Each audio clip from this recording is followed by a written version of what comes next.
Jeg hedder Sofie Jørgensen, og jeg er salgselev i Louis Nielsen i Køge. Og der er jeg færdig til april, hvor planen er bagefter, at jeg skal fortsætte som salgsassistent.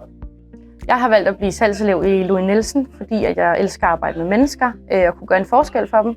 Og en del af vores læring i Louis Nielsen er ligesom det sundhedsfaglige, som jeg synes var rigtig interessant og gerne vil arbejde med.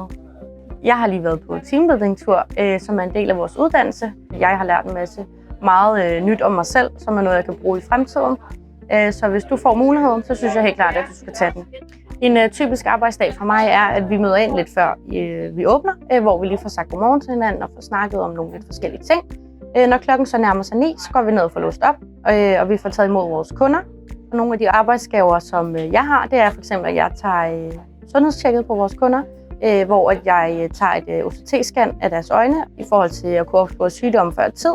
Og så kan jeg også udlevere briller til kunderne, eller jeg går ned og vejleder dem i forhold til, hvilke stel de skal have på. Det, jeg nyder mest ved mit arbejde, det er helt klart kollegerne. I forhold til arbejdsdagen er det meget varieret, og så kundekontakten, som vi har i løbet af hele dagen. Det, som gør Louis Nielsen til A Great Place to Work, det er vores fællesskab, og så synes jeg, at kulturen er også rigtig god.